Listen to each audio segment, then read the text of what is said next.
So let's give a big hand and welcome Gail Schickley to tonight's show. Hi, Gail. Hey, Stephanie, nice to see you. Thank you. Thanks for providing the Marsh Breeding Ground for solo performance. I've been having great fun following so many of your wonderful shows, including last night with Joshua Rao Brody, Sing Along Beatles Night. And I look forward to your show with Paul Drexler tomorrow night. That's going to be great. And good evening, everyone. Welcome to Solo Arts Heal on Marsh Stream at the Marsh, where artists have been developing and performing solo shows for over 30 years. It's been a pleasure to have Solo Arts Heal as part of the Marsh Stream platform, where artists share inspiring and courageous real-life stories as survivors and caregivers in dramatic and often hilarious stories of overcoming adversity, surviving mental and physical challenges, and becoming their own health and life advocates, and more, informances as much as performances. Tonight, we're pleased to present Gloria Rosen performing excerpts from her award-winning solo show, Listen, Can You Hear Me Now?, in a story about deaf parents, a hearing child, and a woman on the edge of two worlds telling the story of finding her own voice. And it's directed by award-winning playwright Suzanne Bachner, who is our friend and we've seen recently, and she'll be in the audience tonight. Following Gloria's live performance, we'll be joined in talkback with Gloria and Phillip Gehman, Director of Disability Services at the Stevens Institute of Technology in New Jersey. Solo Arts Heal is our gift to the communities we share by offering information and inspiration for individual and community empowerment and advocacy. Here each week, we shed light on these artists' diverse medical and health-related stories, stories that are shared across all communities about cancer, caregiving, many other illnesses and disorders, which we then discuss in conversation with these outstanding artists, themselves inspiring advocates and guest experts, and in talkbacks with our audience. And we will, after the performance tonight, be asking once again that audience give us questions in the chat box, and we'll answer as many as we can. Now, once a month, we're also addressing the health crisis of climate change, helping to shed light on problems caused by climate crisis and how we can work together to solve them and be good caretakers of our Mother Earth. All of these shows embrace the healing power of the arts with drama and humor and grace, as we have tonight with our featured performer, Gloria Rosen. Let me tell you about her.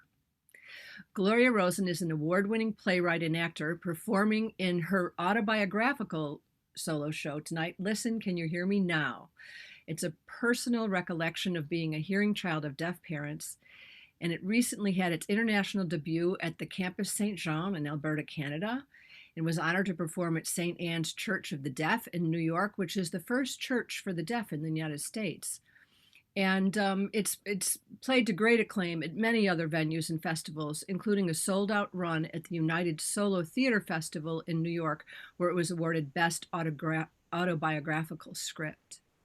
Gloria has appeared in numerous plays and short films and participates in the Effective Arts program using improvisational techniques to assist the training of clinical professionals in the field of organ donation.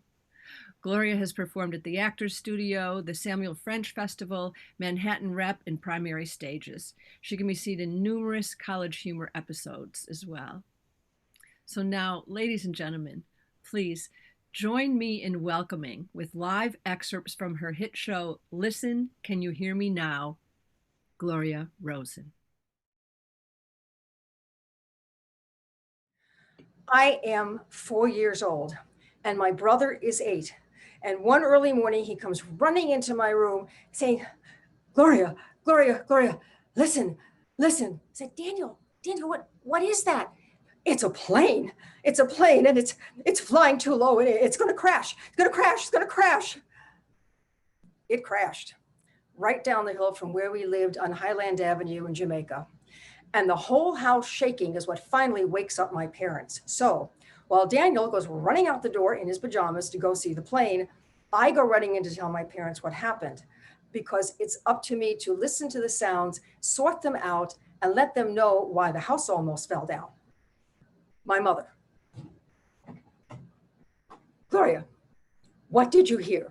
What did you hear? My father. Gloria, hear what? Hear what? What you hear?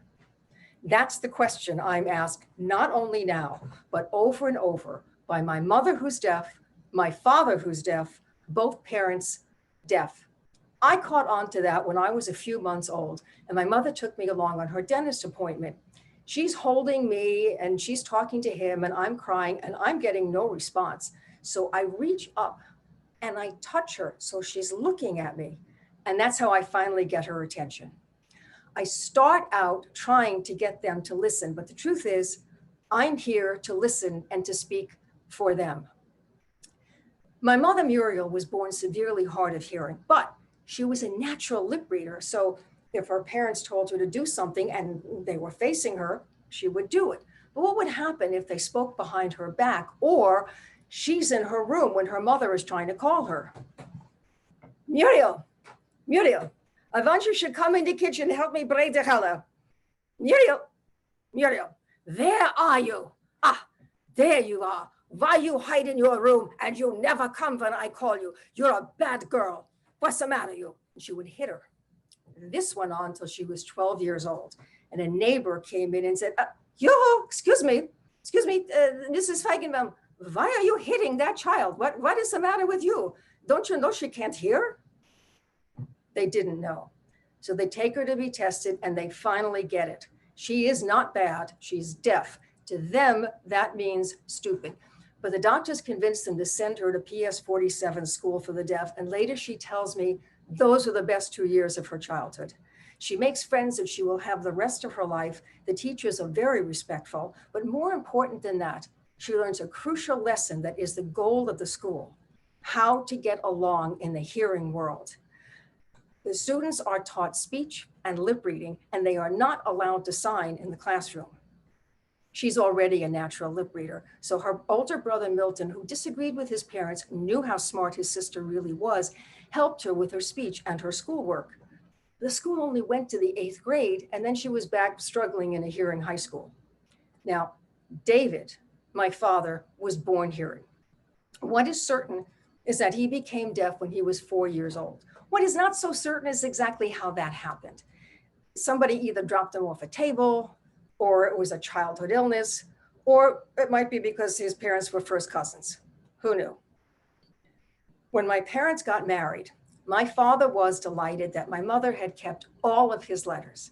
He was somewhat less pleased to find out she had kept all of her old boyfriend's letters. And he said, Muriel, all letters, old boyfriend, tear up. Thank you. And my mother had a lot of boyfriends before she was married. Deaf boys, hearing boys. Oh, she would date a hearing boy. She would never marry one. The deaf community considers that a mixed marriage, and it rarely lasts because hearing people are too difficult. Reading lips in the dark is impossible. What she wants is a deaf boy, but from a hearing family. She does not want deaf children. She had so much struggles growing up. She did not want to see a deaf child of her own having a hard time in the hearing world. So one day, a girl she knows in the neighborhood comes in and says, Muriel, very nice deaf boy lives in the neighborhood. His name is David, lives with his hearing family. I would like to go meet him, but doesn't look nice I go by myself. So do you come with me? And my mother thinks, deaf boy, hearing family. I would like to meet him. 5 years later, she marries him. Years later, she tells me that girl never liked her. Told everyone I stole her boyfriend. I did not steal her boyfriend. Well, maybe I did. His proposal was unique. Muriel, you still see boys? Yes. Now on, no boys. She thinks about that. She says, does that mean engaged? Yes, great. She's engaged. The problem is she is seeing other boys. In fact, she's got a date with Edgar, who she's never going to marry. Okay, he's deaf, but So are his parents and his sisters and his cousins and his aunts. I mean, back to Noah, this guy's family is deaf. And besides, my father was gorgeous, and Edgar, not so much. Okay, she's got to break the date. But look, this is a time, there's no email, there's no text, there's no time to send a letter. So she sends him a telegram. Edgar, due to unforeseen circumstances, cannot go to the party with you. Well, this is a very tight group of deaf friends. They all go to the same events. Edgar walks in, finds my mother, looks up at my father and says, Muriel, that, the unforeseen circumstance. Years later, my mother tells me about Edgar. Edgar married Martha, very nice deaf girl from deaf family, very close to his children and his grandchildren, all deaf, all deaf. That's why I didn't marry Edgar.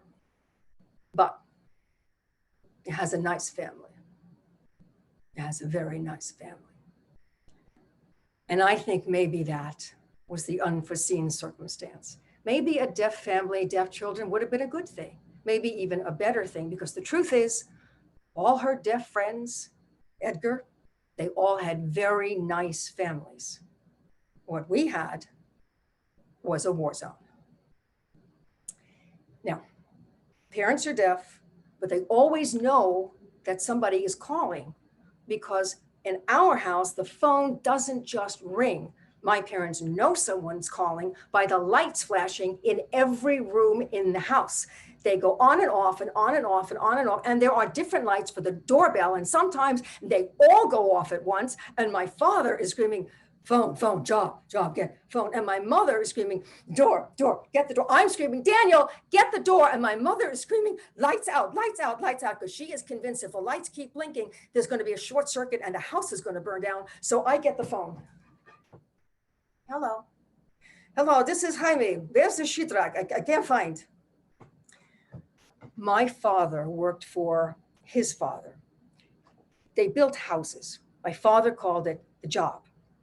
And the plumbers and the plasterers and the painters would call with all their little disasters. But what I remember most was the sheetrock. See, I thought the sheetrock held up the house. And if I didn't do my job and get the message right, the houses would all fall down. Dad, I mean, where? Sheetrock. What? Don't understand again here. In crucial situations like this, if my mother wasn't around, I could always sneak in a little sign from my father. It's a sheetrock. Sheetrock. Oh, sheetrock. Tell him I showed him yesterday. He showed you yesterday. Well, I can't find it. The union man is waiting. He's going to charge overtime. Can't find union overtime. Oh, union make trouble for me. Tell him I show tomorrow. I'll show you tomorrow. Who is this anyway? I want to talk to David. You can't talk to David. David is deaf. What? He's dead? No, not dead. Deaf. You talk to me. I talk to him. What? He said, what? Try. Explain. Deaf. Not understand. Think you dead. Oh, stupid. So what's the matter with him? I tell him I show tomorrow. Hang up. He'll show you tomorrow. Bye. I have remained calm with perfectly readable lips while all around me have the luxury of losing their heads. Now, my mother loved musicals, but even with a hearing aid, she couldn't understand the words. So we would buy the album and we would play the record. After she studied all the lyrics, play the record, and then she would watch me while I mouthed the words. I was possibly the world's first lip syncer.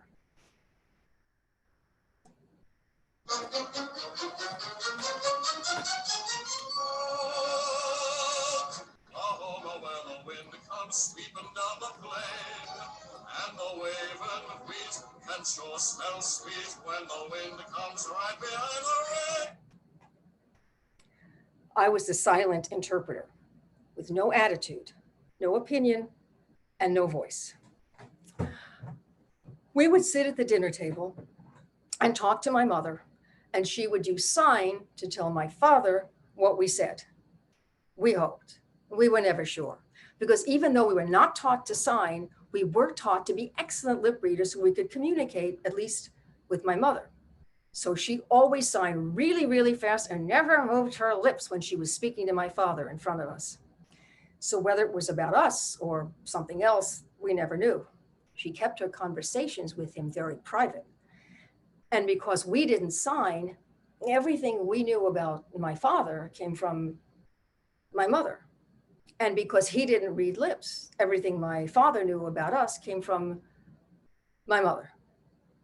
It kept us very separate from him. I chose to live full-time in the hearing world. When I moved to New York, I discovered a group called Coda, Children of Deaf Adults. Okay, I get nervous when adults call themselves children of anything, but I am so excited to meet people with my experience that I sign up for an overnight retreat. So I get there and I walk in the door. I am so anxious to talk to them and be part of this group. And they're all signing. And I freeze because I do not speak their language.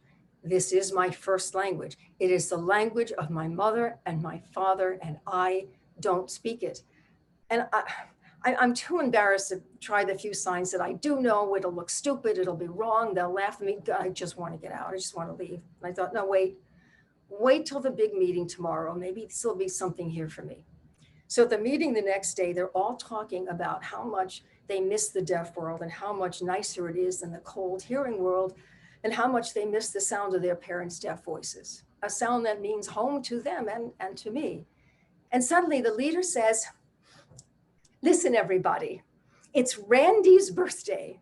Let's all sing happy birthday in our best deaf voices. And they do. And that's when I left, because I don't want to sing in my best deaf voice. I want to sing in my own voice. How am I going to do that? This time, I needed a lot of help. And his name was Peter Flint. For 13 years, he was my acting coach, my friend, my mentor. He was the father I could talk to. I started telling him little by little stories about growing up with my deaf parents. And Peter knew that where I came from, everything was silent and hidden, secretive, never talked about. So I was horrified when he started suggesting that I write this stuff down, maybe turn it into a play. And this time I did not say, okay. I said, no, this is not happening. But I loved telling him stories. And he kept encouraging me. And that is how all of this got started. Some things never change. If you invite me to your home, I will follow you from room to room because I know that if I can't see you, you can't hear me. And I still touch people to get their attention. And some things do change. I am now learning ASL, American Sign Language. And I am part of a wonderful, supportive, and loving group of Codas who are now my family. I used to be a person who spoke only for other people. I was told not to tell anybody anything. So now I tell everybody everything, but I do it all in my own voice.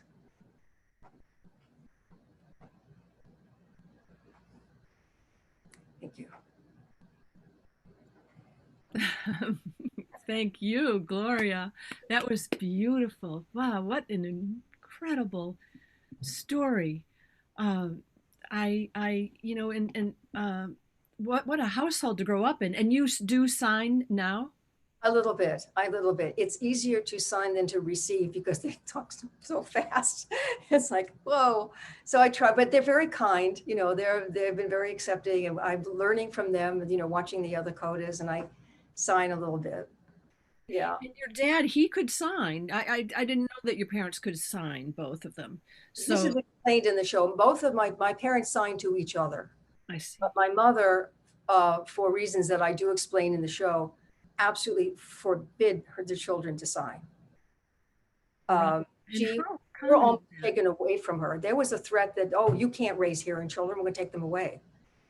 So and they didn't like my father at all, because he really did not speak. They couldn't understand him when he spoke. And my grandmother said, "What are your children going to do like this, just like him?" I mean, it was so. dear. Yeah, and were their parents hearing? No, no. I'm sorry. They both came from all hearing family. They were the only deaf people in both families. Yes, right. I remember parts of your show. I haven't seen the whole, and I really look forward to that. Shows about deaf are rare. You said Spring Awakening, Children of a Lesser God, and that Codas, Children of Deaf Adults. Those are even more rare. Yeah. I'd like to bring into the conversation our guest, Phillip Gehman. But first, I'd like to remind the audience that posted in the chat is the tip jar. So please support the Marsh. 70% of funding comes through ticket sales, and there are no ticket sales. So we really count on you to support and help support the Marsh and the artists involved. And we also greatly encourage your questions and comments. So the chat is now opened and you can post those, and our producers Brian and Brianna will help us keep an eye on that. So now let's welcome to our conversation our guest, Phillip Gehman, who's Director of Disability Services at the Stevens Institute of Technology in New Jersey. Phillip is an experienced university administrator with expertise in the area of disability-related legislation. He specializes in disability as a form of diversity.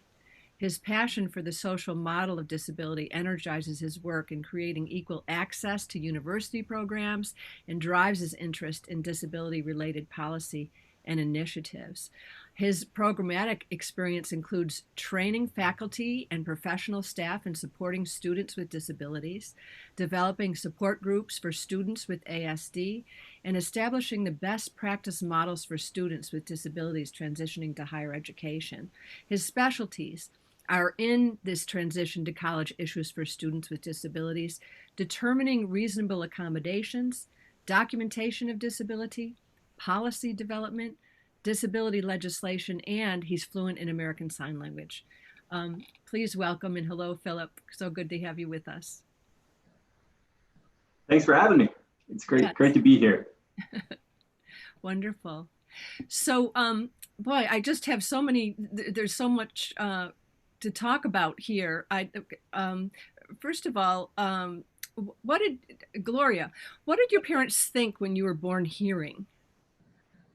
That's what my mother planned. My mother was very smart, and she thought genetically she was the only deaf person in her family. My father's the only deaf person in his family, which is part of the reason she wanted to meet him. And trust me, he was gorgeous. I've seen pictures when he was young, and he looked the same when he was older. But that was her plan. She really did not want deaf children. When my brother was born hearing, my father, we never knew what he thought about the whole signing thing, because it was really her idea. But he said, my brother shouldn't be alone, that they should have one more. And they took a chance on having one more, because if he had been born deaf, I wouldn't be here. That would have been it. Sure. Yeah. I was born hearing. My father didn't want to be alone because my father knew he wouldn't talk to his son. His son needed somebody to talk to. That was going to be me. So that was the plan. How wonderful. And your mother planned it out very, very carefully, as you explained, about choosing your father, because we wanted to make sure that he came from hearing parents. Yeah. That's great. So, Phillip, and really this is a question for both of you, what are some of the first questions hearing people ask Codas? Yeah, why I love Gloria's story is it really sheds light on the Coda world and how supportive we can be to each other. So again, as Gloria said, Codas are children of deaf adults. And we even have annual conferences where we meet up in cities. Gloria's had the luxury, and she's fortunate enough to have gone, and I plan to in the future. And we support each other in different ways. And Gloria's story really highlights that we come from different experiences, even though we have deaf parents. My parents, my first language was sign language, and they taught us sign language. And Gloria, in the time that she grew up, sign language was viewed differently. So for me, a lot of the questions stem around, do you still use sign language? Is it important for you to be involved in the deaf community? And for me, absolutely. Wherever I've gone, finding out where the deaf community is. Currently in New York City, there's deaf happy hours in restaurants and bars that you go to where, it's all American Sign Language. And you walk into a place that's pretty quiet and everyone's signing, and it's a really cool thing that New York City provides, obviously pre-pandemic. But then, there's questions that are a little bit more comical, like, well, when you're growing up and your parents drop you off somewhere, someone asks, how'd you get here? And you say, well, my parents dropped me off. And they might say, well, I thought they were deaf. And so some, misunderstandings of limitations, that hearing impairments have. And certainly, deaf people are typical people just like, everyone here. And they can drive. Yeah, they can drive, they can work, they can do all sorts of things. And I always say, hearing impairment isn't the limitation. It's a society that has, the viewpoint that verbal communication, is the norm, and that, excludes people that can't hear. Mm-hmm. As Gloria points out in her piece, that the lights go off, and there's all kinds of different ways to signal people of the sounds that are around them. Correct. Some of the questions that we get, that I would get all the time, was how did you learn to speak if your parents are deaf? My mother was determined that we would speak, so that we would not be taken away from her. We were supposed to be like smarter than everybody else, so that we would stay with them. So she read to us. I mean, we could read before we went to any kind of school or kindergarten. We knew how to read. And she didn't read Dick and Jane. She read Shakespeare. She read all kinds of stuff. The Ancient Mariner. I mean, I know all that stuff. Wow. That's what she read to us. And it's a toss-up. I wish we had signed. I wanted to talk to my father. I want to talk to the Codas. It's painful that we didn't have that communication. But we had instead was an incredible body of literature and speech. I was always advanced in advanced English classes, because in my written work, I never made a mistake in grammar, because I knew what words should sound like. It was only when I started taking French that I got in trouble, because they started talking about words like pronouns and adverbs, and I had no idea what that was. I couldn't take a verb from an adverb, but I got away with it all those years because I just didn't have to know that. And I could memorize French words like nobody's business, so I got away with that. So, and I know with Phil, when I met him, I had never encountered this before, but Marlee Matlin, I don't know if you know the award-winning actress, this happened to her once. They will ask you if your parents, your parents are deaf, do they read Braille? You'd be surprised how often we really? People would ask that. So as if they were, which is of course for a blind person to read. Yeah. Marlee Matlin in the film Children of a Lesser God. Yeah, that was beautiful, beautiful film. She was on a plane, and she's flying home, and the stewardess gave her a menu, and then found out Marlee was deaf. She took it away and gave her a Braille menu. There's a lot of education that we try to do, like, no. Yeah, right. People just, I guess, aren't used to how to deal with people with that kind of disability, apparently. And it's interesting to learn from you, because, it's a whole different world, and an amazing world that you were in. That story about the plane crash. How incredible is that? I remember that so clearly, him I'll running bet. into the room, the two of us, not into my parents' room, but into my room, the two of us, babies. Mhm, It's gonna crash. Well, you seem very calm, and considering all the chaos, as you say, that you were kind of brought up around. So, Well, how has Coda impacted you as an actor oh, that and actually was personally? very helpful because I never had to be told to look at my partner on stage. I can't take my eyes off someone if they're speaking. I didn't even realize till I had those masks that I hear with my eyes as well as my ears. If I can't see somebody's face, it's very hard to understand them. And as an actor, you have to communicate, on stage. And a lot of actors, they talk like this, they talk like this. Would you please look at the person that you're talking to? I never had that problem. Mhm. But I was told at one point, somebody said to me, you're very strange. You stare at people.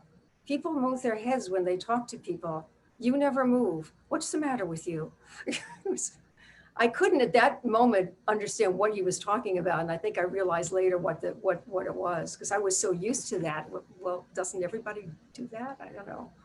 Right, right. I love the idea that you always still have that, um, you know, not a need, but it's just a habit of touching people to get their attention. And yeah.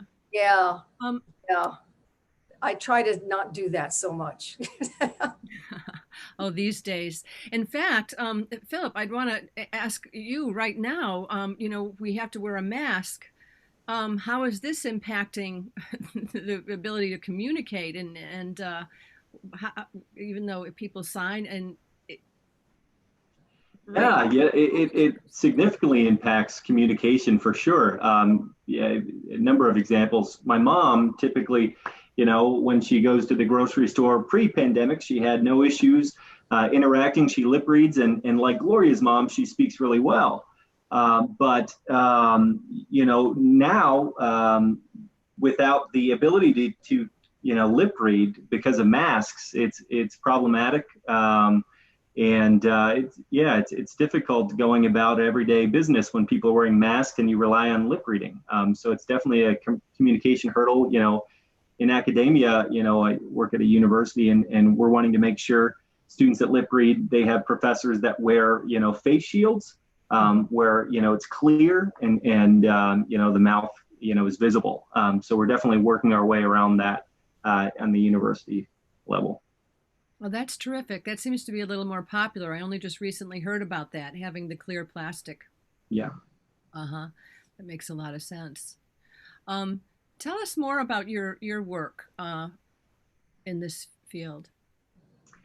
Yeah, so the biggest goal in the field of disability services is making sure there's a level playing field and making sure there's equal access to academia. For me, the big focus is the social model of disability, which is theory that I kind of mentioned this earlier. It's not the disability itself that inhibits someone. It's society. So in this example, for people that are deaf, they're limited by society that views communication as verbal and. So it's bridging the gap and making sure, that people understand there's many different ways to communicate. So I often get the question, well, with being a Coda, what should I keep in mind when interacting with the deaf community? And that's there's so many different ways to communicate. Sure, it's great if you can learn simple sign language like thank you, please, excuse me. But even if you can't, pick up signs, if you don't have the time to pick up those signs, we have technology, our cell phones, we have pen and paper. There's so many different ways to communicate. And each time we do that, we chip away at the barriers that society creates. And we're creating a more inclusive society to live in. And so it's so important to think in everyday life when you interact with people that don't necessarily communicate the way you do, there's different ways that you can communicate. Gloria was talking about expression and how important that can be. And that's certainly helpful in the deaf community as well. Mm-hmm. Um, so do Codas consider sign now to be their first language? I think it varies. In Gloria's experience, it wasn't necessarily the case, but I think there's coders like myself that would consider that. But yeah, I don't think there's just one model of coders. Would you agree, Gloria? Well, oddly enough, once I started, being around the codas and being more comfortable with sign language, because it wasn't just that she didn't want to teach us. You just didn't do it. I mean, it was absolutely out of the question. And I would absolutely be just even try. I started learning at the Sign Language Center, and I took the first level 3 times because I just had to get over myself. I could not do it. And now it's so easy that I don't even remember emotionally what that felt like, but I knew it was very sticky. But oddly enough, that is the language that I saw. I saw my parents doing it. And when I do sign, I feel like I'm expressing something that I cannot do when I'm speaking. It is very different. It's to me, I mean, even if I can do this, it's very, very different. Doing that expresses more to me than saying to you, it's very different.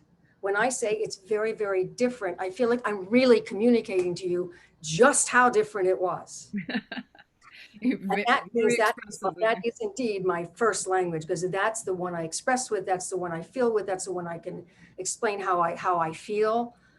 That's why for anyone who doesn't know, this is I love you, and that's why I did that at the end. I mean, so it was a very different. Also, with the Sign Language Center, when they're trying to teach the young kids now to sign, one of the problems they're having is they have no expression in their faces. They're so used to staring at their things and they're typing that there's nothing. There's like nothing. There's not a person.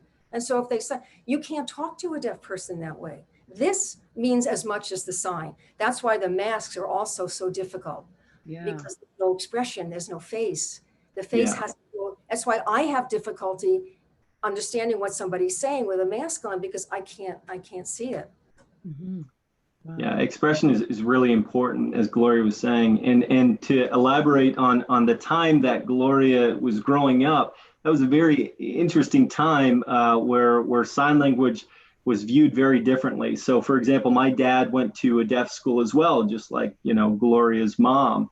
And, he wasn't even allowed to sign at the deaf school. It was viewed as less than, and it's very unfortunate. But that's how sign language was viewed. And there was a lot of shame that some deaf people, carried from those experiences. And that certainly, it sounds like, had an impact on how some deaf people raised their children. But my father was raised in boarding school, in the Lexington School for the Deaf. They all learned to sign. Those kids all signed. He learned to sign in the bathroom with the other little kids. He signed all his life. He would not have had a problem with signing. It was my mother, and I don't think it was because of the time. I think it was my mother's family that did it. I think it was not a time issue; it was a family issue. And how has the deaf community responded to your show? I didn't expect that they would, because when I told my mother was 94, I did not tell her what I was doing.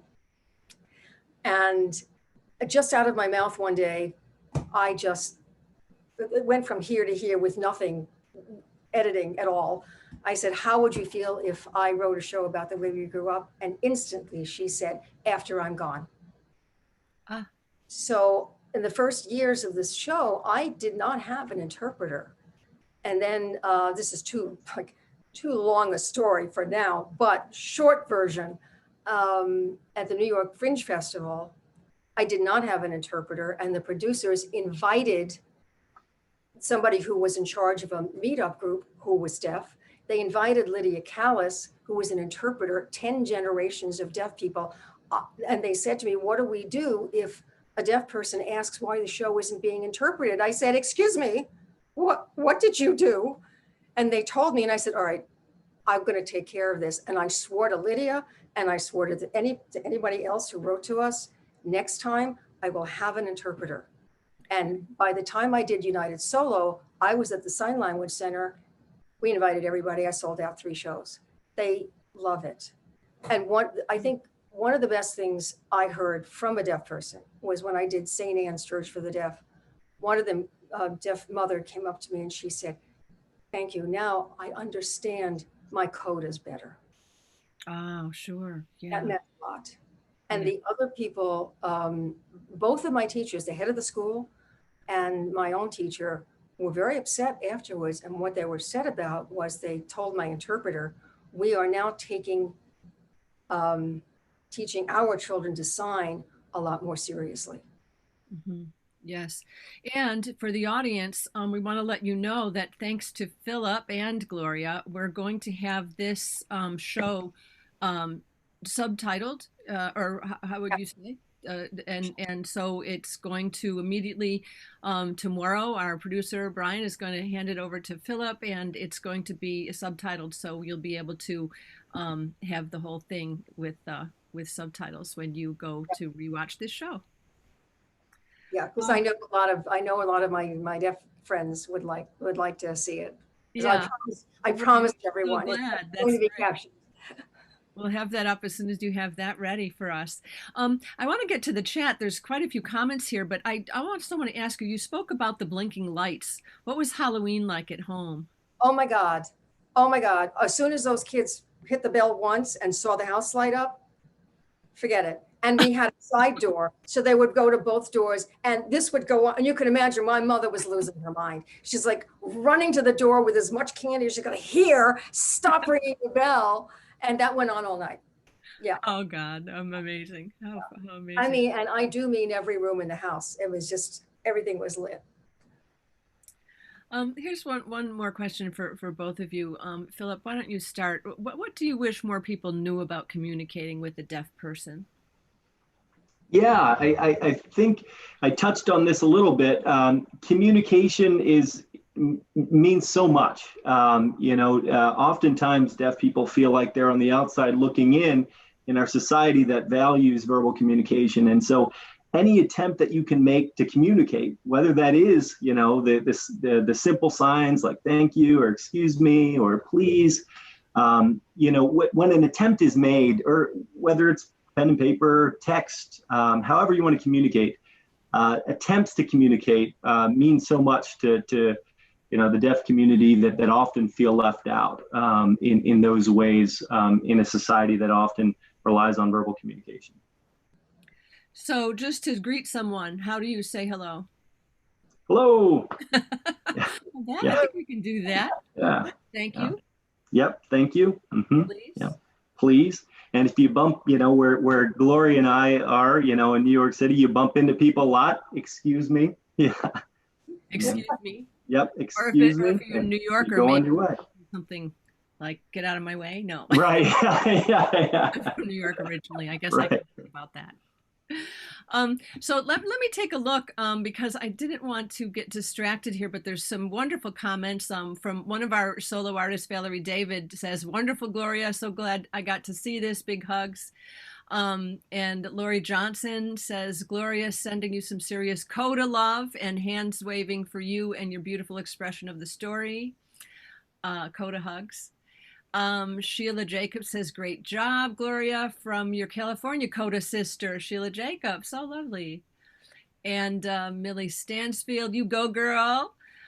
Stella Butora, "Beautiful job. Reminds me of my childhood," she says. Rhonda Music, another of our solo artists, "Bravo." In fact, it was through Rhonda that I was introduced to you, and then we have since gotten to know your director, Suzanne Bachner, so it's been really great. Helen Roberts asks, "How and when can we see the entire show?" When is theater coming back?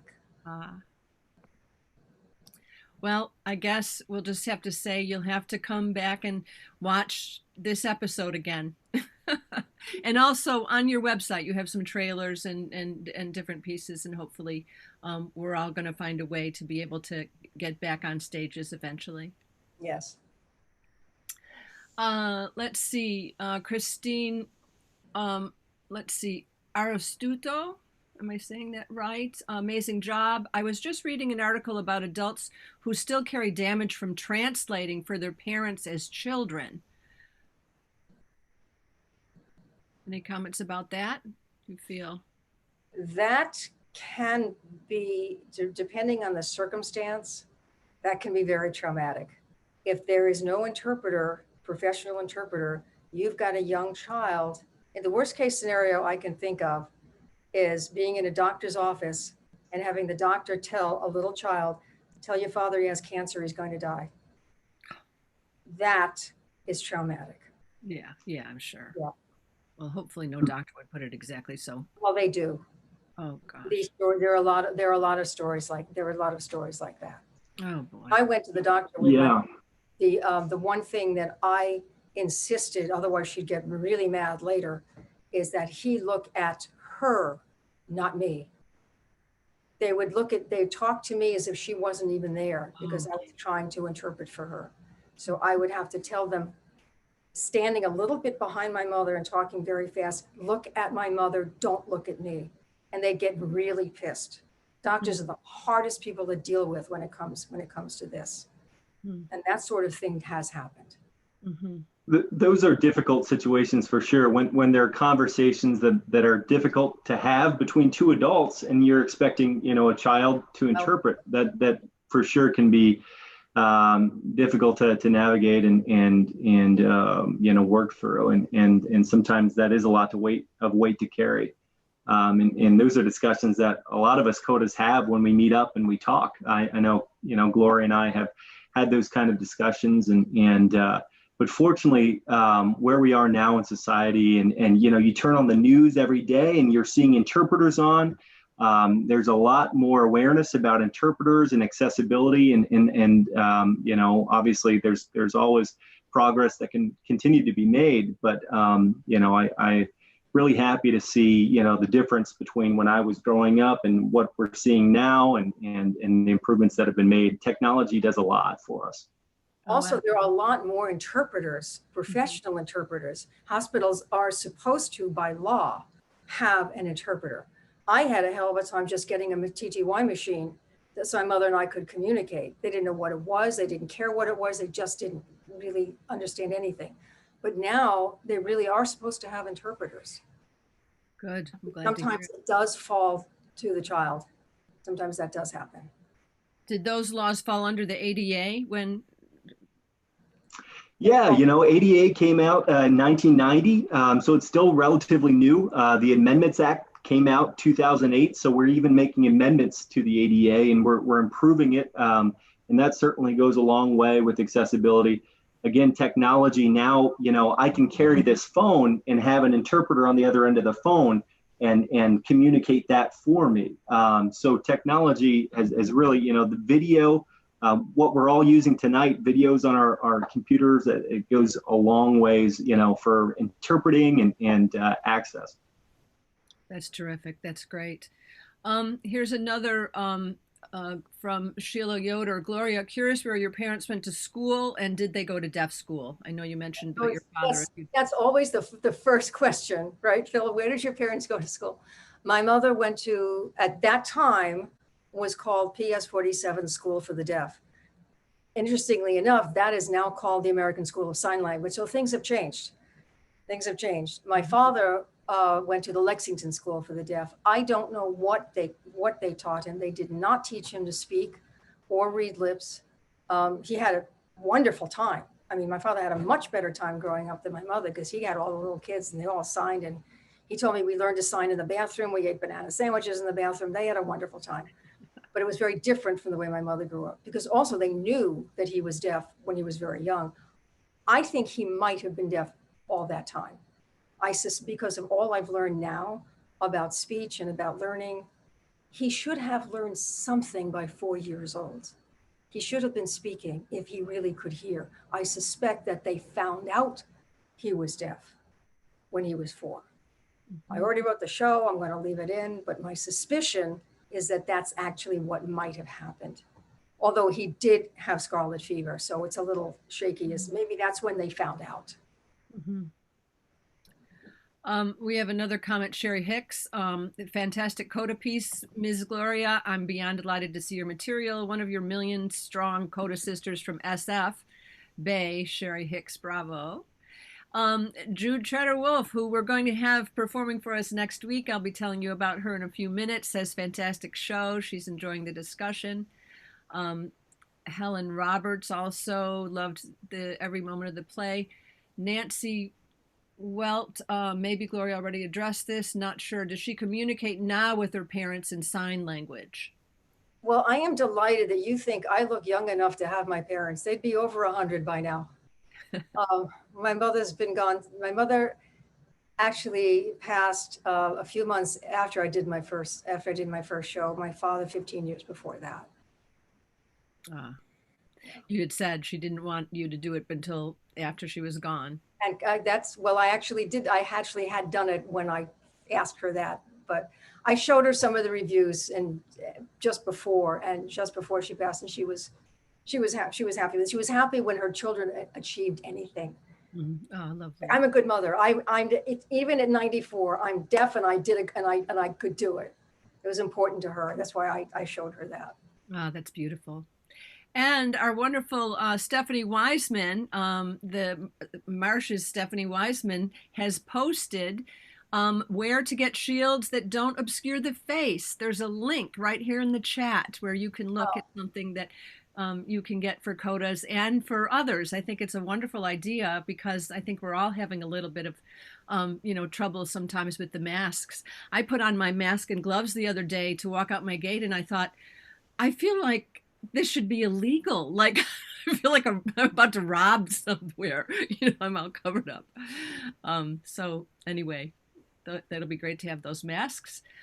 We've also posted that Phillip Gehman, I posted your, actually Brian has posted your information of where they may get more information at your work. Sherry Hicks says, we are bimodal bilinguals. Some are more balanced bilingual. Some of us vary on the range, with some considering ASL as first language. Can you speak to bimodal bilinguals, Phillip? I think that I would need a little bit more information there on what they're meaning. Okay. And is ASL different for left-handers? Oh, okay. Yeah, they just explain using eyes and ears. Yeah, absolutely. I think Gloria touched a little bit on this. How, with the use of masks now, I think a lot of us now are seeing even more how much we rely on our eyes and an expression. And just like Gloria was talking about, even though, she's hearing and we communicate, verbally, there's a lot that we're missing out with face masks. Mm-hmm. Yeah, and we're very used to looking at faces. Right. Sure. We hear both ways. And let's see, ASL for left-handers, is that different? Yes, because the right hand is the dominant hand, so it has to switch off. I don't know. I think it's taught. Can you address that? Because I know when I see it, sometimes all I really know is that the most sign is with the dominant hand is the right hand. And yeah, I think a lot of it has to do with comfort level as well. So if that's a hand that you're using and you're most comfortable, I think consistency is the big thing. Mm-hmm. Great. Let's see. We're actually getting close to, I want to make sure I haven't missed anything. If anyone else had a question. But I'll tell you, there's a lot of great comments about what a wonderful show, and I totally much agree. It's been just a pleasure having you both on tonight and having this discussion. May I ask, do you have any other comments that you'd like to make, Gloria? I'm just glad to be able to do this, because it's so obscure. We don't really have a voice in the world. We're sort of, it's not like, we're not really, that's why we get together. That's why we have each other. We have each other as family. and we don't have to explain it. It's a very comforting thing when you have Coda friends. But it really should be more open to the world. I really wish there was more communication. And whatever I can do, I mean, I have been asked to write a book from this, and I have started doing that. So that's kind of my project at this point, is to get that out. Terrific. Well, I look forward to that. And Phillip, any closing comments? Go see Gloria's show when she, is back on stage. Amazing performance, as we all seen tonight, and I'm very thankful I can be her friend, and was grateful to be able to be part of the Q&A. Thank you. Well, thank you so much, both of you, for being our guest tonight. A special thank you to Gloria Rosen, and to you, Phillip, and to our audience. Thank you for your participation, and look for upcoming Solo Arts Heal shows on Marshstream and much more, where you can see announcements, become a member, join the mailing list at themarsh.org.